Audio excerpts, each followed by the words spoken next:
Θα ήθελα με αφορμή ένα περιστατικό το οποίο συνέβη στο Δημαρχείο το πρωί τη σημερινή ημέρα να κάνω μια τοποθέτηση σχετικά με το πώς συμπεριφερόμαστε στα δημόσια κτίρια και πιο συγκεκριμένα στο κτίριο του Δημαρχείου. Το πρωί, κλιμάκιο εκπροσώπων του ΠΑΜΕ και του ΚΚΕ ήρθαν στο Δημαρχείο, ζήτησαν και μάλιστα διαπληκτίστηκαν με προσωπικό να κρεμάσουν ένα πανό στο μπαλκόνι του Δημαρχείου. Απετράπη αυτό και με τη δική μου παρέμβαση αλλά και με του προσωπικού.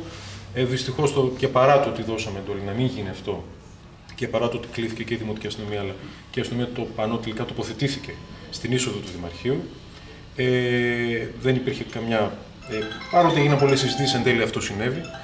Δυστυχώς με αφορμή αυτό και όχι μόνο με αυτό το γεγονός, θα ήθελα να πω ότι το να δείχνουμε σεβασμό στα δημόσια κτίρια, στο δημόσιο χώρο από όλους είναι πάρα πολύ σημαντικό. Είναι αναφέρω το δικαίωμα του οποιοδήποτε να κινητοποιείται, να διαδηλώνει, να εκφράζει την πολιτική του αντίθεση και την παράθεση. Προφανώς αυτό δεν μπορώ και δεν πρέπει να το αξιολογήσω.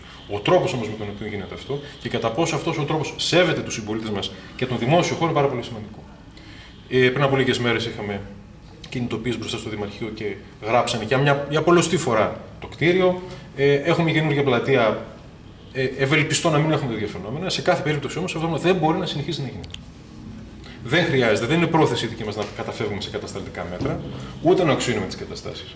Ζητώ όμως από όλες τις κοινωνικές ομάδες που θέλουν να διαδηλώσουν να το κάνουμε απόλυτο σεβασμό στο Δημαρχείο, στους εργαζόμενους που δουλεύουν εδώ, στους πολίτες, στην αισθητική της πόλης, έστω και αν κάποιος δεν τους ενδιαφέρει, που κάποιος όμως τους ενδιαφέρει.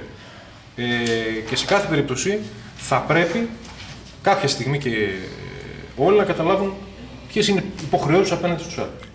Ο Δήμος υποχρεούται και θα προβεί το επόμενο διάστημα σε όλα εκείνα τα μέτρα που πρέπει να κάνει προκειμένου να προστατεύσει, αν θέλετε, και το Δημαρχείο, τους εργαζομένους και όλα αυτά. Σε κάθε περίπτωση θα προχωρήσουμε τις επόμενες φορές που θα συμβούν αυτά σε μέτρα τα οποία θα πρέπει να προστατεύσουμε τον δημόσιο χώρο αλλά και την αξιοπιστία μας, αν θέλετε, και την αισθητική εικόνα του περιβάλλοντος χώρου.